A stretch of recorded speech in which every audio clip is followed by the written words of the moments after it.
Good morning, Karen from Quantum Heart Awakening. Today we're going to do a Divine Masculine check-in.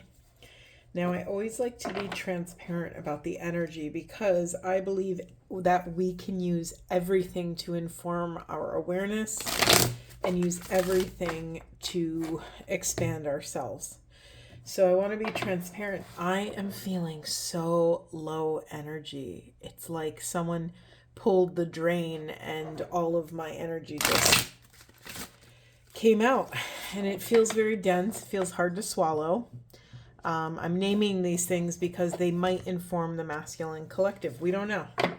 I'm going to approach this in a different way than I normally do. So let's see. I have a little bit of a new setup. We'll see how it goes. All right, Spirit, thank you so much. Hover over us. Let grace run through us. With you, all things are possible. Deep breaths, everyone. I think I said this in a last masculine reading, this vision quest energy. We have stillness. We have a lot of introspection energy. Okay, we have solitude. Do I take reversals? I'm not going to take reversals in this deck. This is one of the first decks I've ever received. We have vision quest, stillness, solitude. I mean, come on.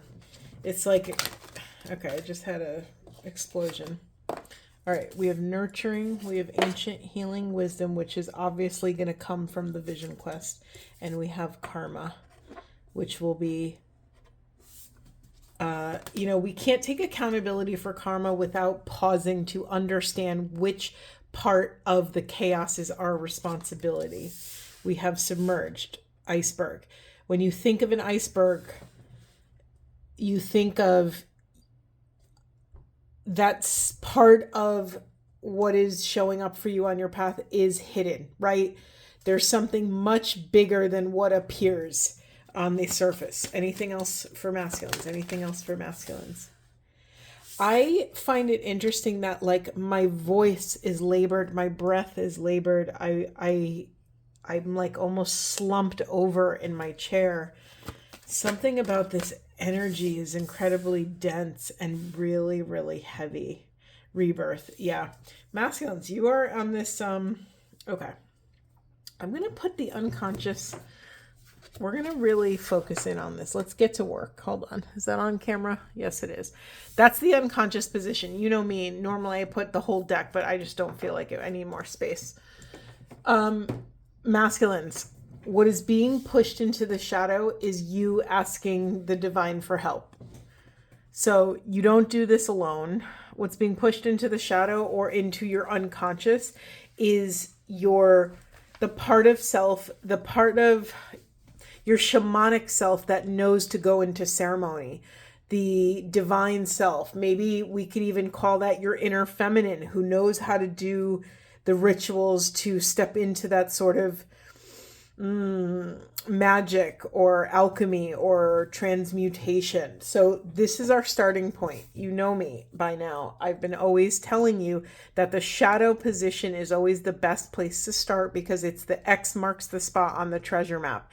It holds the key and the gold to your freedom, to your sovereignty, to cutting the cords to whatever you're attached to at this time or whatever is blocking you from, releasing. Okay.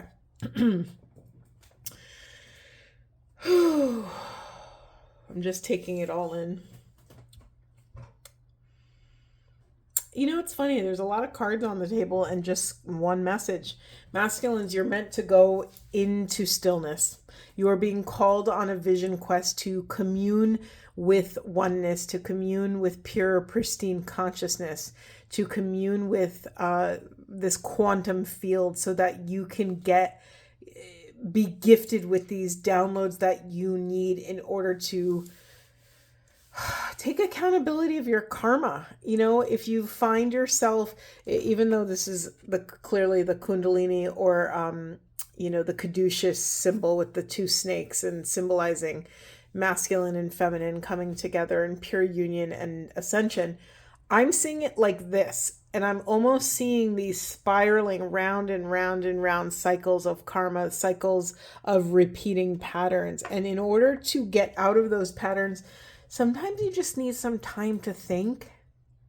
Sometimes you need some space, some protected, safe, sacred space to feel.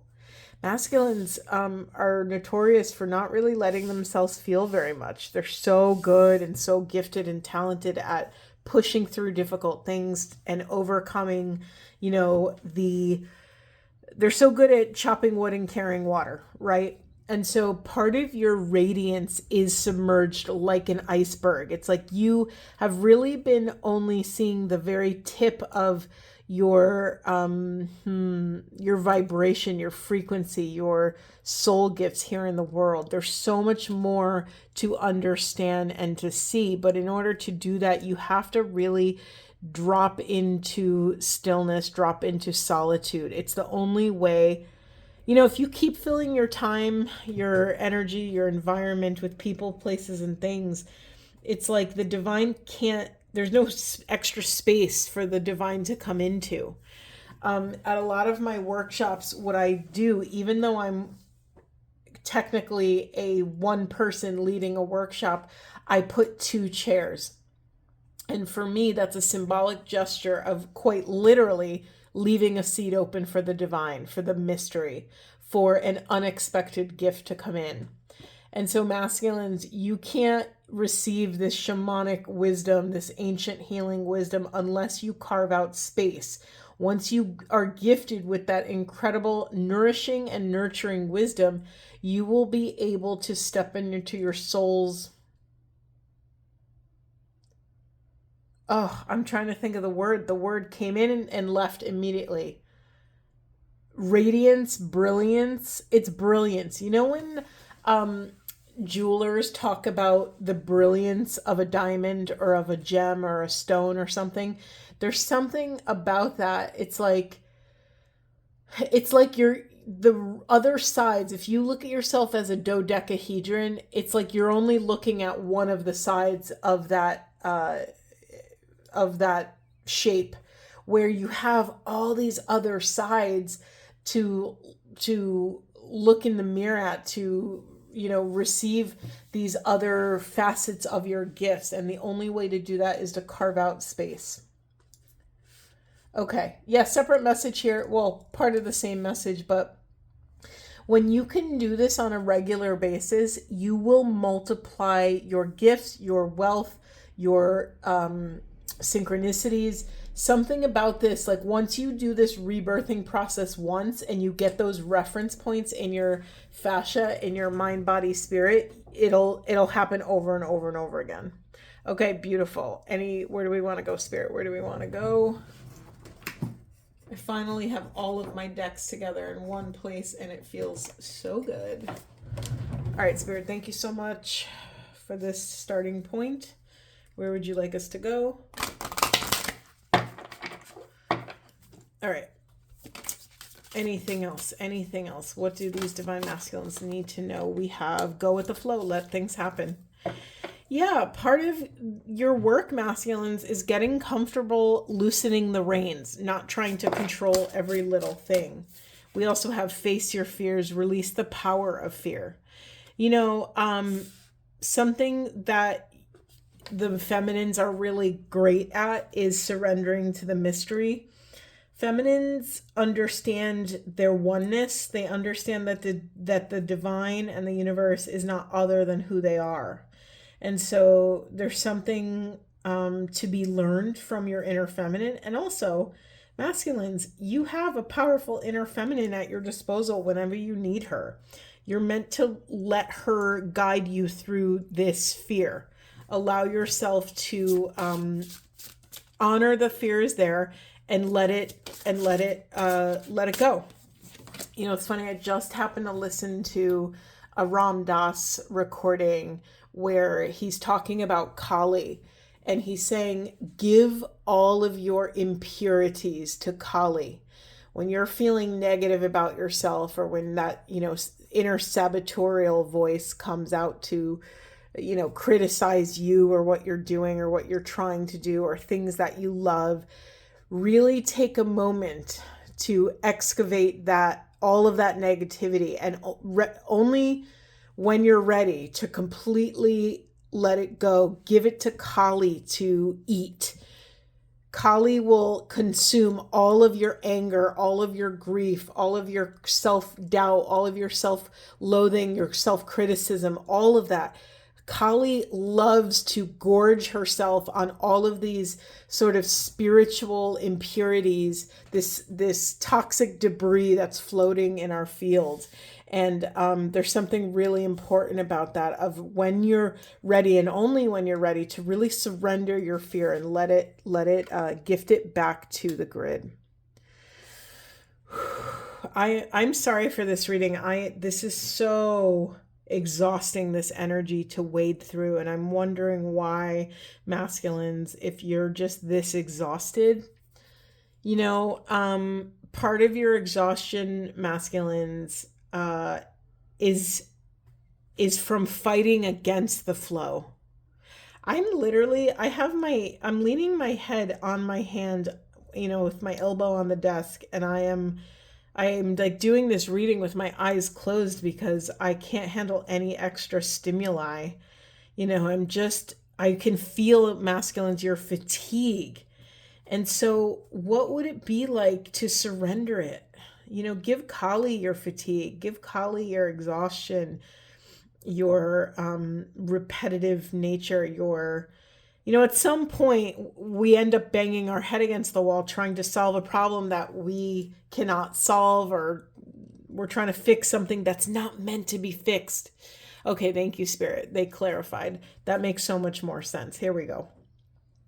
Sometimes we spend all of our energy trying to fix something, trying to bail. The visual I'm getting is bailing out water out of a ship that's sinking, or a canoe that's sinking. And at some point, sometimes the divine is sinking that ship on purpose so that we no longer waste energy trying to bail it out. It's like, how many holes are you going to patch in this canoe until it's like it's using your resources, that you're spending all this money on all of these things. It's using your time. It's causing you so much stress. And why do you go out in a canoe in the first place? What was the original reason for that experience, masculine, right? A lot of people go out in a canoe to surrender and be still with Mother Gaia, be still with nature. Maybe they like to fish, maybe, but either way, it's usually for some sort of relaxing experience of oneness with nature, of experience in nature. We don't go out to nature to make more work for ourselves, right? And continuing to bail out whatever this situation and circumstance is for you is draining your resources, masculines. I didn't even read this card. Angel of Miracles, open your heart and expect a miracle. Yes, masculines, it's the same message over and over again in different forms. I'm quite literally seeing the message fractal out in all these different forms. When you can open your heart and expect a miracle, you are telling the universe that you trust in the divine. Like, okay, this doesn't make sense to me. Whatever's happening in my life is not making sense. I surrender my will to divine will. I give you the wheel of my life. Please take over. I humbly ask you to show up and take care of this part of my life, because I have no idea how to fix it, nor do I have the resources to fix it. We also have illusion. Embrace the truth. The truth is that you've had a million holes in your canoe, and you've spent weeks, months, years, decades trying to repair the holes. Sometimes you have to look the situation in the eye, look yourself in the mirror, and cut your losses, right? At some point, you have to honor the joy that this canoe has brought you and send it on its way. There's something about this, masculines, like, gosh, like I'm getting emotional because I just wanted to say God loves you enough to support you through the unknown. It's your job to trust. It's your job to release the power of that fear so that the universe can take you down the lazy river. You don't have to swim upstream anymore. You don't have to tread water. You don't have to fight off, predators anymore. You are allowed to rest. You are allowed to surrender what wants to naturally leave your field right now. We have dreams. Believe in your dreams. Believe that there's an easier way, that there's a better way, masculines. In the unconscious position, we have 7 deadly sins. Wow. Okay. Does this fit in here? I've never done 2 before. Perfect. Look at that. That's going to annoy me. Hold on. What's in the unconscious, what you can't see or what you're pushing into the shadow, are the 7 deadly sins, humanity's destructive traits. I always have to get the book to look up what all of them are. Those are things like sloth and gluttony, and I never remember all. Wow, I opened up right to it. So we have sloth, gluttony, lust, greed, wrath, envy, pride. I understand how hard it is to look these things directly in the eye, because when we look them in the eye, we have to look at we have to take accountability of our own behaviors, of what we've, okay, let me say it this way, masculines, you continuing to feed these 7 deadly sins is resting on your laurels. There's no judgment here. We all have these moments. I think we all weave in and out of all of these things at different parts in our lives. And when we're struggling and when we're very low energy, it's really easy to slip back into these, right? It says, welcome to the world of human nature. The 7 deadly sins are at the root of all destructive behavior. Greed and other negative traits drive harmful human activity that impacts the quality of life on Earth, particularly the environment. It is a lack of concern for the preservation of Mother Earth and all these humans' destructive traits that are leading to the devastation of life on this planet. This is also an interesting thing because it's mentioning humanity's destructive traits. So understand that if you are struggling with one of these, you are not on your own. This is a part of humanity. This is humanity's homework to overcome these lessons, to understand, to take control of our anger, to manage our greed, to, temper our desire for physical and sexual gratification, to temper our gluttony, our overindulgence, to overcome laziness or inactivity in some capacity. Here's the thing that's really important, masculines, is that, and my spiritual mentor said this to me, and she's such a tough cookie. She said, if you're not going to use your divinely gifted gifts, give them back. And that snapped me awake, and I hope it snaps you awake. You have all of these profound gifts that you are not using. You are not honoring your soul contract here. So that's fine. You have free will. You can do whatever you want. If you really enjoy these 7 deadly sins and that's how you want to live your life, that's your right. That's your right. But if you're not going to use your gifts for the highest and best good of self and the planet, give them back. Just say, you know what? I don't think I have it in me this lifetime, God. Here you go. Give them to someone else who's ready to implement them. And I understand what a challenge that is, right? That's the ego takes a hit with that one. It's a little tough. It's a hard pill to swallow. Okay, Spirit, where should we go next? Do we want to go anywhere else? I'm just going to get a couple twin flame cards just because I am curious. I am curious where you're at, masculines, within the container of the twin flame. We have High Priestess, expanding consciousness. Yeah, I just got the message, masculines, that when you trust and lean on your inner feminine to lead you, you are listening to the highest interpretation of your life. It is your duty to embrace your inner feminine. We have unification aligning with abundance, and we also have spiritual awakening, shift or be shifted. That's the thing. It's like allow the river to take you, or the river will spit you out. It's very, it feels very kind of cutthroat in that way. In the unconscious position, what you're pushing into the shadows, what you are either ashamed of or what you don't want to look at, is your own light. You are being called to harmonize your masculine and feminine, to ground as above, so below, to ground yourself in the core of the earth and in the core of the heavens of the quantum field, and allow yourself to be the sacred divine vessel. When you do that, your light is guaranteed to shine, but something's blocking it, masculines. What is it? Are you afraid of your power? Are you afraid, is it an ego thing? Is your ego telling you that you're not worth it, that you're not worthy of stepping into your power?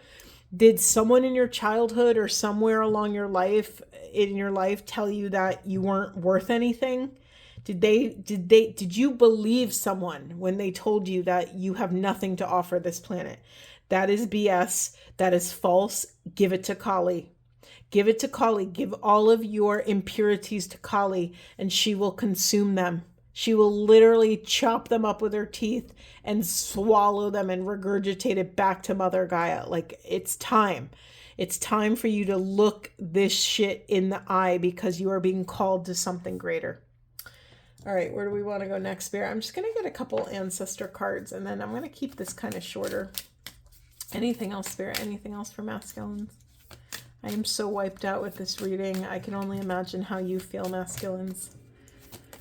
And you know what's crazy? I normally stand when I do these readings and I'm sitting, and you think that would give me even more rest. No. I am wiped out. This is your energy, masculines. You're exhausted. What's preventing you from resting, masculines? You've been treading water for so long, trying to care for everybody else, trying to keep the structures alive and things in balance, and always, chopping wood and carrying water. But when you look down, your hands are bleeding. It's like even your blisters have blisters. It's time to pause and really reflect. We have broken arrow here. Embrace the energy of peace. When's the last time you felt peace, masculines? Really? Can you name it? Can you even remember? Oh, I didn't even look at these cards yet. We have Peacekeeper and embrace your energy of peace. The Peacekeeper, a harmonious resolution is possible. What's in the unconscious? Let's just look for shits and giggles. Star Ancestor, follow the voice of your soul. Yeah, so much of this reading is you repressing something, you pushing, it's like you hear your intuition, but you've been ignoring it. After so long, masculines, of your intuition being ignored, your intuition will stop speaking. You do not want any part of that experience. When your intuition stops speaking, you lose your core self. You lose your access to your higher self, and you won't know which way to go. It's like when you stop listening and hearing your intuition, it's like your internal compass is broken, and you will start acting for other reasons. You will start doing what other people want you to do and tell you to do, instead of really moving from a place of an embodied hell yes, instead of moving from a place of your own desire. Really important, masculines. I'm just going to get one Buddha wisdom, and then we're going to end. We have give thanks for what has been given to you, however little. Yeah, I'm really feeling the scarcity right now, masculines. I have so much love for you, and it doesn't matter how deep in the trenches you are, how dark your dark night of the soul is. Give thanks for whatever is showing up. Give thanks. The power is in the mustard seed. A little gratitude goes a long way. Okay, masculines, I'm going to leave it there. Please take care of yourselves. Please rest. I know I'm going to. This was a humdinger reading. It felt like it didn't. You've heard, those of you who watch me, you'll know, like, sometimes I say the energy feels like molasses. That's not this. This feels like there's a boulder on my chest. It's like even my breath is labored. Like it's effort to breathe. It's so much weight on my shoulders and my chest right now. So I have such empathy and compassion for our masculine collective here. All right. Thank you for being with me. I will see you in the next one.